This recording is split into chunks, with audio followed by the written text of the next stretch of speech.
여러분, 우리가 지난주에 어떤 말씀을 함께 나눴는지 혹시 기억하시나요? 지난주에 우리 어떤 말씀을 나눴냐면 자라나는 믿음에 대해서 함께 나눴습니다. 믿음은 자라는 것이라고 성경은 기록하고 있습니다.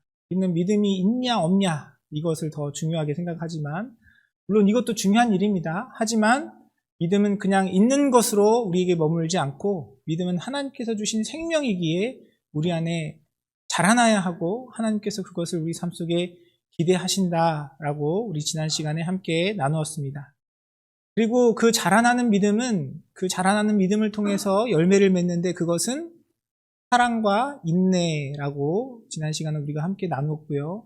그러한 성장과 자람은 우리로부터 나는 것이 아니라 하나님께서 우리에게 주시는 것이다 라고 우리가 함께 하나님의 말씀을 나누었습니다. 그러면 오늘은 우리 믿음이 자라나야 하는데 하나님께서 주시는 그 믿음이 우리 가운데 자라나야 하는데 어떻게 그런 믿음의 성장, 믿음이 자라나는 것을 이루어 갈 것이냐, 믿음은 무엇을 먹고 자라는가, 믿음의 양식은 무엇인가에 대해서 함께 나누어 보기를 원합니다. 오늘 본문의 말씀은 먼저 우리의 믿음의 성장에 있어서 지금 우리의 믿음의 상태가 어떠한가에 대한 질문을 우리에게 먼저 던지고 있습니다. 여러분의 믿음의 상태, 저의 믿음의 상태, 우리의 믿음의 상태가 지금 어떤 상태인가 그것을 인식하고 바라보는 것이 우리에게 중요하다는 사실에 대해서 이야기하고 있고요. 안타깝게도 이 히브리서의 그 청자들, 이 히브리서를 받게 되는 성도들의 모습은 그들의 믿음의 성장에 있어서 여전히 어린아이와 같은 모습이기에 오늘 본문은 그들을 향하여 그들이 성숙하지 못한 그 모습에 대해서 책망하고 있는 것을 우리는 말씀을 통해 확인할 수 있습니다. 오늘 12절 말씀은 이렇게 이야기합니다. 때가 오래되었으므로 너희가 마땅히 선생이 되었을 터인데 너희가 다시 하나님의 말씀의 초보에 대하여 누구에게서 가르침을 받아야 할 처지이니 단단한 음식은 못 먹고 젖이나 먹어야 할 자가 되었도다 라고 말씀은 이야기하고 있습니다. 성장하지 못한 그 믿음에 대한 책망의 말씀이지요. 믿음이 없다라고 이야기하지 않고 그 믿음이 자라지 못하고 있음에 대해서 이야기하고 있습니다. 먼저 오늘 본문의 말씀은 마땅히 선생이 되었을 터인데 너희가 자라지 못하고 있다라는 내용에 대해서 책망하고 있습니다. 시간적으로 보면 분명히 선생이 되어도 모자란 그런 상황인데 여전히 자라지 못하는 것에 대한 책망입니다. 혹시 이 말씀이 저와 여러분을 향한 오늘 이 시대를 살아가고 있는 그리스도인들을 향한 모습은 아닌지, 우리 교회를 향한 하나님의 안타까운 마음은 아닌지 돌아보는 이 시간 되기를 원합니다. 내가 예수 그리스도를 믿는 그 연수가 오래되었고 신앙에 많은 경험들이 있고 신앙의 생활 가운데 교회 가운데서 받은 직분이 있는데 마땅히 선생이 되고도 남았어야 했는데 내가 여전히 믿음의 성숙을 이루지 못한 삶이라면 하나님 앞에 우리 자신을 돌아봐야 하는 것이죠. 여러분은 어떠하십니까? 여러분은 얼마나 주님과의 교제 가운데 그리스도인으로서 하나님 안에 믿음의 삶을 살아오셨습니까? 그 믿음의 연수에, 믿음의 시간에 여러분들에게 베풀어 주신 하나님의 은혜의 경험들 가운데 합당한 성장을 이루고 계십니까? 이 말씀 앞에 저와 여러분의 모습을 돌아보는 이 시간 되기를 간절히 소원합니다. 우리가 그러한 성장을 온전히 이루지 못하였다면 그러한 우리의 모습 가운데 우리의 모습을 발견하고 주님의 은혜 가운데 하나님께 회개하고 또 주님의 은혜를 구하는 우리의 모습이 되어야 할 것입니다. 또한 본문은 그렇게 성숙하지 못한 사람에 대하여 이렇게 표현합니다. 말씀의 초보에 대하여 누구에게 가르침을 받아야 할 처지에 놓여 있다라고 이야기합니다. 말씀의 초보에 대하여, 말씀의 기초에 대하여 가르침을 받아야 할 처지. 왜 가르침을 받아야 할 처지이겠습니까? 말씀을 모르는 거예요. 말씀의 기초에 대한 내용을 인식하지 못하고 그대로 배우지 못하고 경험하지 못한 것입니다. 사랑하는 성도 여러분, 여러분은 얼마나 이 하나님의 말씀에 대한 경험과 또 하나님의 말씀에 대한 그런 그 기초적인 것들에 대한 체험이 있으십니까? 우리의 모습을 돌아보기를 원합니다. 제가 우리 성도님들과 1대1 교육하면서 항상 여쭤보는 게 있어요. 여러분 믿음의 고백이 무엇입니까? 여러분이 고백하는 하나님은 어떤 분입니까? 우리 성경이 이야기하고 있는 기본적인 개념들에 대해서 많이 여쭈어봅니다. 그런데 안타깝게도 많은 분들이 그러한 내용들에 대해서 정확하게 답변 못하시는 분들이 많이 있어요. 물론 내가 믿고 고백하는 그 믿음의 내용에 대해서 정리가 잘 되지 않았을 수도 있어요. 하지만 안타깝게도 많은 사람들이 예수님을 믿는다 이야기하고 교회 다닌다 이야기하고 신앙생활 한다고 이야기하지만 내가 믿는 믿음의 대상이 무엇인지 믿음의 고백이 무엇인지 하나님께서 우리의 인생 가운데 원하시는 하나님의 뜻이 무엇인지 어떻게 이 땅을 믿음 가운데 살아가야 할지에 대한 내용들을 제대로 인식하지 못하고 교회 문턱만 왔다 갔다 하시는 분들이 많이 있습니다. 사랑하는 성도 여러분, 우리 임마누엘 선교교회는 그런 분들이 적기를 주님의 이름으로 축원합니다. 한 분도 없을 수는 없잖아요. 그렇죠? 그런 분들이 적기를 주님의 이름으로 축원합니다. 우리가 그래서 하나님 안에 그 가르침을 받아야 할 입장이 아니라 주님 주신 그 말씀으로 전하고 나누는 자리에 서야 되지 않겠습니까? 내가 모르는데 누구를 가르치고 무엇을 전하겠습니까? 사랑하는 성도 여러분, 여러분의 삶 속에 말씀의 그 기초들, 하나님께서 우리에게 주신 그 주님의 뜻이 분명히 분별되고 경험되어지는 은혜가 있기를 주님의 이름으로 축원합니다. 또한 말씀은 이렇게 이야기해요. 그렇게 믿음의 성장을 이루지 못하는 사람에 대해서 단단한 음식은 못 먹고 젖이나 먹어야 할 자가 되었다라고 이야기합니다. 젖이나 먹어야 할 자. 누가 젖을 먹습니까? 갓난아이들, 어린아이들이 젖을 먹죠. 그런 상태는 누군가의 보살핌과 돌봄이 필요한 상태입니다. 물론 우리가 처음에 신앙생활을 이렇게 시작해요. 우리도 새로운 가족들이 오시거나 또 처음 전도되어 오시는 분들에게 관심과 사랑을 쏟습니다. 사랑으로 섬겨요. 혹시나 조금이라도 이분들이 불편함이 없을까 사랑으로 섬깁니다.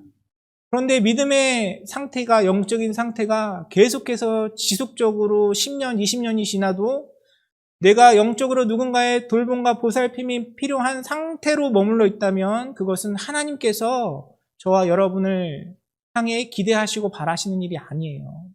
우리가 믿음이 있다면 그 믿음 안에 자라가는 것이 하나님께서 원하시는 뜻이고요. 매일 젖이나 먹는 그 상태가 아니라 단단한 음식도 먹을 수 있는 장성한 분량에 이르는 것이 저와 여러분을 향한 주님의 뜻인 것입니다. 그 은혜를 경험하고 누리고 살아가는 여러분의 삶이 되시기를 주님의 이름으로 축원합니다. 또한 고린도전서 3장에 보면요, 이러한 영적으로 성숙하지 못한 사람의 특징에 대해서 몇 가지를 이야기하고 있습니다. 먼저 3절에 보니까 이렇게 이야기해요. 너희는 육신에 속한 자로다 라고 이야기하고 있습니다. 너희는 육신에 속한 자라고 이야기를 해요. 영적으로 성숙하지 못한 사람은 육신에 속한 사람입니다. 하나님을 믿고 예수 그리스도를 믿는 믿음이 없다는 이야기가 아니에요. 분명한 믿음의 고백이 있습니다. 믿음의 경험이 있어요. 하지만 여전히 육신 안에 살아가는 사람입니다. 자신의 삶 속에 자신의 마음 가운데 있는 자신의 소견과 자신의 경험과 자신의 감정에 끌려 살아가는 삶이죠. 그것이 육신에 속한 자의 삶의 모습입니다. 우리 육신의 삶도 마찬가지잖아요. 성숙하지 못한 아이들, 어린아이들, 갓난아이들 모습 어떻습니까? 자신의 육체의 본능에 끌려서 살아가잖아요. 배고플 때 먹어야 돼요. 안 먹으면 어떻게 돼요? 울잖아요. 이게 싸야 될 때 싸야 됩니다. 잘 때 자야 돼요. 자신의 육체의 요구대로 그냥 살아가는 거예요. 그것이 갓난아이들이 가지는 특징입니다. 그런데 그 아이가 자라면 어떻게 되죠? 아이가 자라면 배고파도 참을 수 있어요. 배고파도 기다릴 수 있습니다. 울고 싶어도 자신의 감정을 추스리고 조절하는 법들을 배워가는 것이 성장의 모습입니다. 하고 싶은 말, 해야 할 행동에 대해서, 하고 싶은 행동에 대해서 절제하는 것을 배우는 것이 성장의 모습이죠. 믿음의 삶도 마찬가지입니다. 이 세상에서 자라가는 모습이 사회 속에 나타나는 어떤 행동이나 도덕이나 규범에 의해서 성장하는 것이라면 영적인 삶의 성장은 그러한 것들이 믿음 안에, 말씀 안에 하나님의 뜻 가운데 이루어지는 것이 성장인 것입니다. 내 생각과 내 마음과 감정에 끌려서 행동하고 판단하고 살아가는 것이 아니라 하나님의 뜻이 무엇인지 분별하고 주님께서 기뻐하시는 일이 무엇인지 분별하며 그것에 의하여 살아가는 것이 성숙한 사람의 모습인 것이죠. 또한 고린도전서 3장에서 이야기하고 있는 미숙한 자의 삶의 모습의 특징은 무엇입니까? 그 가운데 시기와 분쟁이 있는 것이 미성숙한 자의 모습입니다. 성숙하지 못한 사람은 시기와 분쟁을 낳습니다. 우리 지난주에는 무엇이 그 믿음의 성숙의 열매라고 말씀드렸죠? 사랑과 인내라고 우리가 함께 나누었습니다. 그러나 믿음이 있지만 구원은 얻었지만 예수 그리스도에 대한 어떤 고백은 있지만 성숙하지 못한 사람은요, 끊임없이 시기하고 분쟁의 그런 문제들을 낳고요, 경험하며 살아갈 수밖에 없어요. 또한 성숙하지 못한 사람은 육신에 속하여 사람을 따라 행한다라고 이야기합니다. 사람을 따라 행합니다. 왜 사람을 따라 행하겠습니까? 자기가 없는 거예요. 다른 사람들의 가치관, 다른 사람들의 의견, 다른 사람들이 나를 어떻게 바라보는지 그 시각이 너무 중요하게 느껴지는 거예요. 왜냐하면 나의 분명한 정체성이 없기 때문에 세상의 풍조에 따라 사람들이 이야기하는 그 이야기에 귀가 솔깃해서 거기에 따라가는 삶을 살아갈 수밖에 없는 것이 믿음이 연약한 자의 모습입니다. 하나님께서 구원하여 주신 그 놀라운 구원의 은혜, 하나님의 자녀로 불러주시고 하나님 나라 백성으로 삼아주신 나의 분명한 정체성이 내 삶 가운데 자리 잡지 못했기 때문에 구원받은 백성이라고 입으로 고백하고 믿음이 없는 것 같진 않은데 여전히 사람에 따라 살아가는 것이 믿음이 연약한 자의 모습인 것이죠. 반대로 이야기하면 영적인 선생, 장성한 사람의 모습은 어떻겠습니까? 육신에 속한 사람이 미성숙한 사람이라면 성숙한 사람은 육신이 아니라 영을 따라 사는 삶입니다. 영에 속한 사람의 모습이 성숙한 사람의 모습이지요. 내 육신의 감정과 생각과 감정에 끌려 사는 삶이 아니라 나의 삶의 주인이시고 나와 동행하시는 성령님의 인도하심을 따라 사는 삶이 바로 성숙한 사람, 영에 속한 사람의 모습이겠죠. 미성숙한 자가 그 삶 속에 시기와 분쟁을 낳는다면 성숙한 사람은 그 사람의 삶 속에 사랑과 인내의 열매를 맺어가는 것입니다. 그리고 사람들을 따라 행하는 사람의 모습이 미성숙한 사람의 모습이라면 사람에 따라 사는 것이 아니라 사람들이 어떻게 이야기하든 어떻게 판단하든 내 삶의 주인이신 그리스도를 따라 사는 삶이 바로 성숙한 사람의 모습인 것입니다. 사랑하는 성도 여러분, 저와 여러분의 삶 속에 우리 믿음의 공동체 가운데 이렇게 주님 안에 장성한, 성장한 선생과 같은 그런 모습들이 풍성하게 경험되어지기를 간절히 소원합니다. 그런데 중요한 것은 무엇이냐면요. 사실 이러한 말씀 가운데 우리 자신을 돌아볼 때 우리는 모두가 다 우리의 부끄러움을 고백할 수밖에 없어요. 그러한 부끄러움을 고백하고 인정하는 것이 바로 우리의 믿음이 자라는 기본이 되고 기초가 되는 것입니다. 안타깝게도 이러한 하나님의 그 말씀 앞에 하나님의 부르심 가운데 많은 사람들이 자신의 그 연약함을 인정하지 않고 바라보지 못하고 깨닫지 못한 상태로 머물러 있는 경우들을 많이 봅니다. 내 안에 말씀이 없고 내가 진실된 믿음으로 살아내지 못하는데 그것을 합리화하고 핑계대고 살아가는 많은 사람들의 모습을 봐요. 제가 이렇게 여러분에게 말씀을 전할 때는 이렇게 손을 들고 저에게 반론하시는 분들이 별로 없으시지만 제가 성도님들과 1대1로 만나서 말씀을 같이 나눌 때는요, 성도님들이 많은 질문들, 또 본인들이 가지고 있는 많은 그런 의문점들을 저에게 던지세요. 그러면서 제가 많이 듣는 말씀 중에 하나가 뭐냐면 이런 표현 하시는 분들이 많아요. 적지 않아요. 많아요. 뭐라고 말씀하시냐면 목사님들도 그렇게 살지 않잖아요. 이렇게 말씀하세요. 말씀을 나누고 하나님의 말씀을 나누는데 나도 잘 못 살지만 목사님도 다 그렇게 살지 못하지 않냐라는 이야기들을 합니다.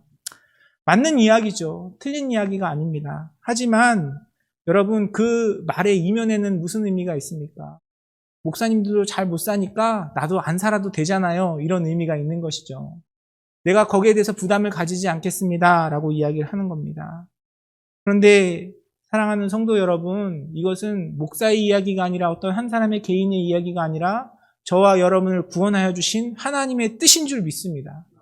다른 사람이 어떻게 행동하고 어떻게 살아가던 나를 향하여 부르신 그 주님의 뜻이 그러하다면 우리는 그것을 목표로, 그것을 지향점으로, 그것을 바라보며 살아가야 하는 것이에요.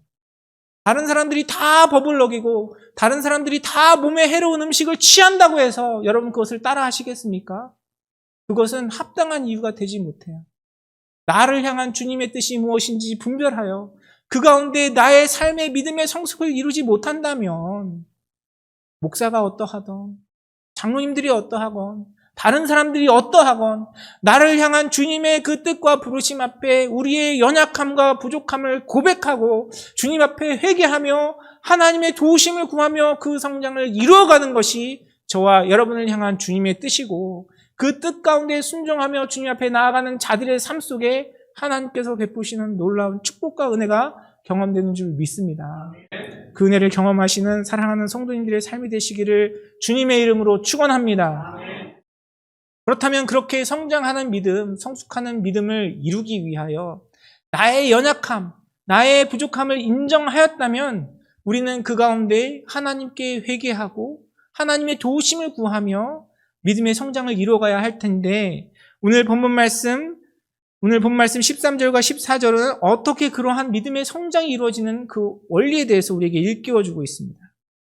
오늘 본문 13절, 14절은 이렇게 이야기합니다. 이는 젖을 먹는 자마다 어린아이니 의의 말씀을 경험하지 못한 자요 단단한 음식은 장성한 자의 것이니 그들은 지각을 사용함으로 연단을 받아 선악을 분별하는 자들이니라 라고 말씀은 기록하고 있습니다. 믿음이 자라나는 사람, 그렇지 못한 사람의 특징을 통해서 어떻게 우리의 믿음이 자라는지 믿음의 성장의 양식이 되는 것이 무엇인지 우리에게 분명하게 말씀하고 있는데요. 다른 이야기를 하는 것 같지만 사실 한 가지를 이야기하고 있습니다. 그것은 말씀을 경험하는 삶입니다. 오늘 본문의 말씀은 어린아이의 특징에 대해서 이야기하면서 그들이 의의 말씀을 경험하지 못한 자라고 이야기하고 있습니다. 경험한다는 뜻은 무슨 의미일까요? 경험하는 것은 그 말씀을 잘 알고 또한 그것을 삶 속에 시험해보고 체험하는 삶을 이야기합니다. 우리는 말씀하면 아는 것으로 연관해서 생각할 때가 많아요. 그러나 오늘 본문은 말씀은 아는 것에서 머무는 것이 아니라 우리 삶을 통해 경험되는 것이어야 함을 이야기하고 있습니다. 어린아이는 말씀은 알긴 알지만 그 말씀을 경험하진 못해요. 그 말씀 앞에 지식으로만 서는 것이 아니라 말씀에 순종하며 이 말씀을 진리로 받아들이고 내 삶의 원리로 삼아서 그 말씀을 경험할 때에 우리의 믿음이 자라고 하나님께서 원하시는 그 성장을 이루어가는 것입니다. 오늘 본문 말씀은 또한 장성한 사람의 모습에 대해서 이와 동일한 내용의 말씀을 우리에게 이야기합니다. 장성한 자는 지각을 사용함으로 연단을 받아 선악을 분별하는 자들이라고 이야기하고 있습니다. 지각이 무엇이겠습니까? 하나님의 말씀에 대한 알미예요. 그 알을 사용하는 것으로 연단을 받는다라고 이야기를 합니다. 여기서 중요한 것은 지각이 아니고요. 그 지각을 사용하는 것에 이 원어의 말씀은 더 강조점을 두고 있어요. 하나님의 말씀을 사용하는 것, 그것으로 연단을 받아서 선악을 분별하는 자들이 성숙한 자들이라고 이야기하고 있습니다. 하나님의 말씀을 사용함, 실천함, 실행함으로써 훈련을 받아서 하나님께서 원하시는 뜻이 무엇인지, 하나님께서 기뻐하시고 기뻐하지 아니하시는 일이 무엇인지 선악을 분별하는 수준에 이르는 것이 바로 장성한 자의 모습이라고 이야기하고 있는 것입니다. 그 일은 말씀에서 이야기하는 것처럼 우리에게 연단으로 경험되어지는 것이에요. 이 연단이 고난이나 어려움 이런 의미가 아니고요. 이 연단이 의미하는 것은 훈련의 과정을 이야기합니다. 훈련의 과정. 하루아침에 내가 예수 그리스도의 장성한 분량까지 이르지 못해요. 주님께서 주신 그 믿음 안에 내가 끊임없이 말씀으로 내 삶 속에 순종하고 씨름하고 또 그것을 시험하고 그 말씀을 내 삶 속에 사용하는 것들을 훈련받는 과정을 통해서 우리는 믿음의 성장을 이루어가는 것입니다. 이 과정이 없으면 아무리 오래 신앙생활을 하고 내가 아무리 많은 성경적인 지식이 있다 할지라도 하나님께서 원하시는 그 믿음의 분량에 이룰 수 없는 것입니다. 사랑하는 성도 여러분, 저와 여러분의 삶 속에 우리에게 이미 들려주신 그 주님의 말씀 앞에 우리가 훈련하고 연단을 받아 그 말씀을 사용하고 경험함으로써 하나님께서 우리에게 원하시는 성장을 이루어가는 복된 삶을 살아가시는 사랑하는 성도님들의 삶이 되시기를 주님의 이름으로 축원합니다. 예를 들자면 이런 거예요. 우리가 잘 아는 말씀, 원수를 사랑하라. 그 사랑하라는, 원수를 사랑하는 주님의 말씀 앞에 많은 사람들이 그 말씀을 하나님의 말씀과 진리로 받아들이는 것이 아니라 등을 돌리고 돌아서요. 원수를 어떻게 사랑해요? 그건 성경에 있는 말이지. 아까 말씀드린 것처럼 목사님들도 그렇게 못 살잖아요. 라고 이야기를 하시면서 핑계를 대고 합리화를 합니다. 그런데 원수를 사랑하라는 이야기는 누군가의 가르침과 지혜가 아니라 하나님께서 우리 가운데 이루기를 원하시는 하나님의 꿈이고 하나님의 목표인 것입니다. 그 말씀을 나의 한계, 다른 사람들, 내가 처한 처지에 합리화하고 핑계대는 것이 아니라 그냥 주님의 진리의 말씀으로 바꾸고 나의 연약함을 인정하고 주님께 의지하며 나아가면 그 말씀이 내 삶 가운데 능력이 되어 나타나는 거예요. 주님, 나에겐 그런 사랑이 없어요.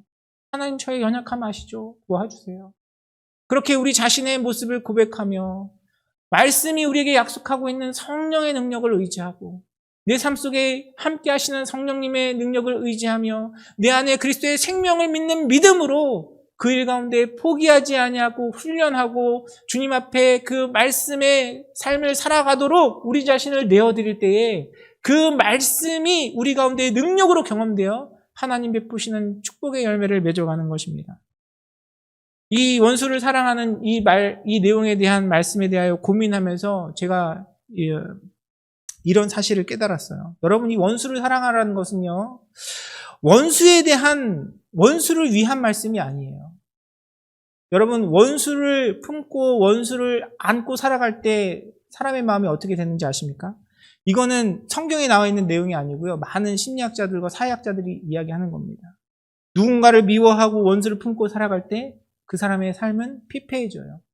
불면증에 걸리고요. 우울증에 걸리고 또 그 원수 맺는 마음 때문에 그 삶이 어려움을 경험하게 되는 것이 하나님께서 창조하신 우리 인간의 특성입니다. 여러분, 그런 경험들 다 있으시죠? 누군가를 미워할 때 진짜 힘든 사람은 그 사람은 내가 미워하는지 어쩐지 몰라요. 내가 미워하는 그 마음 때문에 내가 힘들고 괴로운 거예요. 원수를 사랑하라는 이 말씀은 누구를 위한 말씀이겠습니까? 그 원수를 위한 말씀이 아니고요. 내 안에 원수를 품고 있는 나를 향한 주님의 말씀인 것입니다. 그리고 그 말씀에 믿음으로 고백하고 순종하고 성령의 도우심을 따라 나아갈 때 우리는 그 원수 맺는 마음으로부터 자유함을 얻어 하나님께서 주시는 축복과 은혜를 경험하는 것이죠. 나보다 나를 더 잘하시고 나의 모든 것을 이해하시는 그 하나님의 진리, 하나님의 그 사랑을 믿는 믿음으로 나에게 주시는 모든 말씀 앞에 나의 믿음 생활뿐만 아니라 하나님께서 허락하신 생명 속에서 나의 일거수일투족, 나의 말과 언행, 이 삶을 살아가는 모든 태도를 돌아보고 이것이 진정 하나님의 뜻인지 하나님께서 기뻐하시는 일인지 선악을 분별하며 주님 앞에 나아가며 그것을 실천하는 삶, 그것을 경험하고자 하는 삶, 그것 가운데 훈련받는 삶이야말로 하나님께서 원하시는 믿음의 성숙을 이루고 그 믿음의 성숙을 통하여 하나님께서 베푸시는 축복과 은혜를 경험하는 복된 삶인 것입니다. 사랑하는 성도 여러분, 이 은혜가 저와 여러분의 삶 가운데 온전히 경험되어지기를 주님의 이름으로 축원합니다. 이 말씀에 대한 경험과 이 말씀을 사용하고 이 말씀에 대한 씨름이 없으면 우리는 결코 믿음의 성장을 이뤄갈 수 없어요. 말씀에 대한 많은 지식들이 있고 말씀을 많이 알긴 하지만 내가 그 말씀으로 씨름하지 않으면 그 말씀은 누군가를 정죄하고 판단하는 도구가 될 수 있다는 것입니다. 여러분, 우리 운동 경기들 많이 좋아하시잖아요. 특별히 한국 분들은 축구를 너무 사랑합니다. 그리고 국제 경기가 있으면, 특별히 한일전이 있으면 이렇게 마음을 가지고 열심히 응원하면서 축구를 봐요. 그런데 그 축구할 때, 축구를 볼 때 꼭 그런 분들 있잖아요. 아, 왜 거기서 패스를 해야지? 거기서 슛을 그렇게 하면 어떡해? 막 이야기하시는 분들이 있습니다. 그러면서 이게 응원이 도가 지나쳐가지고 막 그 축구를 보는 그 시간 가운데 굉장히 스트레스를 받고 힘들어 하시는 분들이 있어요. 옆에서 막 그러면 이제 옆에서 또 한 분이 한마디 하죠. 나가서 뛰세요. 가서 뛰세요. 이렇게 얘기하죠. 정작 나의 삶을 돌아보지 못하고 나의 능력은 돌아보지 못하고 너무나 쉽게 판단하고 또 이야기하는 우리의 모습, 그런 모습을 가질 때가 많이 있습니다.